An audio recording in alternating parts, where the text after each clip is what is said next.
여러분이 뭐 그냥 암기식으로 많이 외웠을 저 미분이라는 거, 저거를 소위 양기작 카드에서 주로 많이 나오는데 오퍼레이터 또는 뭐 어떤 연산자라고 부르는데, 저 미분이라는 거를 저기다가 하는 저 행위 자체를 뜻해요. 저 미분을 하는 거가 여기서는 정확히 이 라플라스 행렬을 곱하는 거랑 같은 게 돼서 요게 정확히 요런 의미가 생깁니다. 요게 요렇게 되는데, 저게 벡터가 아니면 사실은 저게 벡터가 아니면 대단히 풀기 쉬운 문제가 돼요. 벡터가 아니면 저게 L이 그냥 숫자가 될 테니까 요 방정식이거든요. 뭐 예를 들어서 이게 L이라는 어떤 숫자가 있고 이렇게 돼 있으면 이거는 이제 아주 미분 방정식 중에서도 101에 해당되는 아주 쉬운 미분 방정식입니다. 저거는 잘 보시면 제가 항상 이런 식으로 표현하는 걸 좋아하는데, 우리가 지금 풀어야 되는 게 저 vt라는 함수가 어떻게 생긴 함수냐 하는 건데, 저거 잘 보면은 vt를 t로 미분했을 때 자기 자신 곱하기 어떤 상수가 나와요.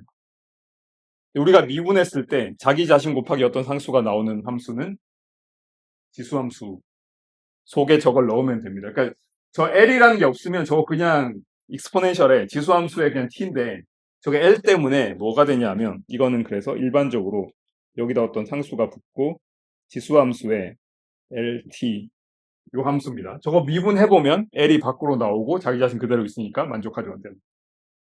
이거는 뭐 푸는 기술을 가르쳐 줄 것도 없이 저 한 번 미분했을 때 자기 자신 곱하기 상수라는 미분 방정식은 그냥 이겁니다. 그냥 눈 감고 쓰셔도 됩니다. C는 나중에 뭐 초기 조건 같은 걸로 정해야 되는 어떤 상수가 되는 거죠. 그러면 이걸 그대로 쓰면은 마치 그러면 얘도 그러면 이렇게 쓸 수 있나? 라고 생각을 하실 텐데 당장 문제가 생깁니다. 어떤 문제가 생기냐? L이 이제 행렬입니다. 물론 저 지수함수 속에 행렬을 넣는 것도 정의가 됩니다. 여러분이 배운 테일러 전개 같은 걸로 정의가 되는데 복잡하기 때문에.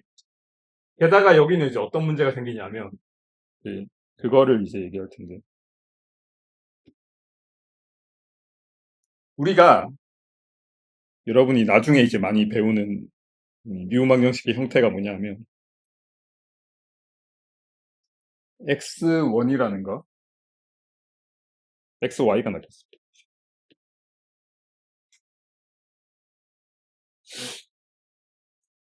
x를 시간에 대해서 미분했을 때 이게 어떤 x로 주어지고 y를 시간에 대해서 미분했을 때 이렇게 주어진다. 이거는 풀기가 쉽습니다. 아까 저 지수함수로 나오는 건 저 fx가 x 곱하기 어떤 상수였던 특수한 예인 거고요. 이거는 공식적으로는 그냥 x가 뭐 이렇게 쓰면 되는데, 이거는 공식적으로 그냥 이거 적분해가지고 그냥 처리가 됩니다. 우변은 그냥 t 플러스 상수가 되고 저거는 fx분의 1을 적분한 게 되는데, 저 적분이 어떻게든 되긴 될 테니까 푸는 건 전혀 어렵지가 않습니다. 이거는 어려운 게 아니에요. 이건 어렵지가 않고, 게다가 조금 더 쉽게 하는 게 그거라고 했죠. 예? 아예 다 소송.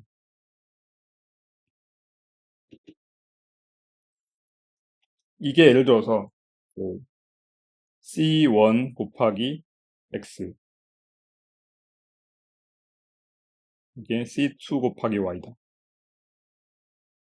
얘는 그러면 지금 X, Y는 다 그냥 따로 노는 겁니다. 이렇게 되면 결정할 수 있는 게 이게 X는 뭐 대문자 C1에다가 뭐 소문자 C1T, C라고 쓰니까 별로 좋지는 않은데 어쨌든 이런 식으로 돼서 뭐 전혀 어려운 문제가 아닙니다. 근데 문제는 여러분이 이제 이거 말고 다른 걸 풀어야 돼. 어떤 걸 풀어야 되냐. 지금 저 XY를 만약에 우리가 네트워크에서 어떤 물질의 양이라고 생각하면 지금 저 미분 방정식으로 기술한 상황은 네트워크랑 아무 상관이 없는 상황이에요. 그냥 X랑 Y가 따로 놀고 있으니까 연결이 서로 전혀 없는 거죠. 그런데 이제 X랑 Y가 네트워크로 연결이 돼서 서로 상호작용을, 서로 이렇게 뭐 물질 같은 거 주고받습니다. 그러면 어떤 문제가 생기냐면 저 X가 시간적으로 변하는 거에 X 자체뿐만이 아니라 Y도 어떤 영향을 끼칠 수가 있습니다. 일반적으로는 fxy라고 써야 되는데 일단 선형 시스템 저 더하는 걸로 그냥 생각을 해볼게요. 그럼 이거는 이제 1112라고 쓰겠습니다. 얘도 이건 22라고 쓰고요. 이런 식으로 서로 영향을 주고받을 수가 있습니다. 그러면 이제 조금 복잡해졌습니다. 여러분이 아까는 그냥 x를 미분했더니 그러니까 x를 시간으로 미분했더니 자기 자신이 나오고 상수가 나왔으니까 지수함수다. 그러니까 지수적으로 뭐 증가하거나 감소한다. 뭐 이런 걸 생각할 수 있는데 이게 좀 골치 아픈 문제가 된 게 얘가 x에 대한 변화를 볼 때 x 자신뿐만이 아니라 y까지 영향을 줘요. 여기서도 마찬가지입니다. y에 대해서 변화를 보고 싶은데 y 자신뿐만이 아니라 x도 영향을 줍니다. 이건 네트워크로 연결된 시스템이 일반적으로 이렇게. 그럼 이거는 단순히 그냥 미분했을 때 자기 자신 나온다고 생각할 수가 없는 게 미분을 했는데 자기 자신뿐만이 아니라 다른 것도 나오는데 그래서 x를 구하려면 y를 알아야겠죠. 근데 y를 구하려면 또 x를 알아야 돼요. 그래서 이게 복잡한 문제 같습니다. 근데 이 복잡한 문제가 선형대수로 이미 다 풀려 있다는 게 놀라운 점입니다. 어떤 거를 쓰냐 하면은 이게 x랑 y를 따로따로 이렇게 풀 수 없는 시스템 같은데 잘 하면 뭐가 가능하냐면 어떤 특정한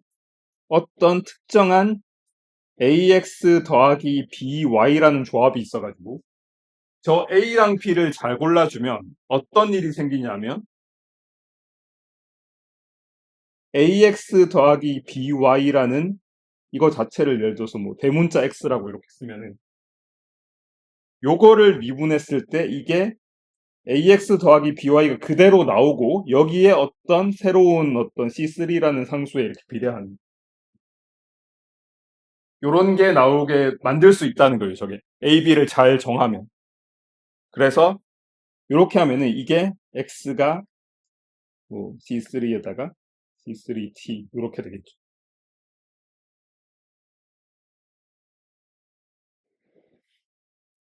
근데 이거 하나만 알아서는 또 안 되니까 예를 들어서 지금 y라는 걸 또 정의해서 cx 더하기 dy는 별로 안 좋으니까 이렇게 하고 이렇게 해서 고르면 y라는 거는 c4에 이런 식으로 된다. 그러면 지금 새롭게 정의한 요 대문자 x랑 대문자 y로부터 거꾸로 또 xy를 원래 xy를 계산할 수도 있습니다. 이거는 이제 연립방정식 문제니까. 제가 지금 한 거 이거.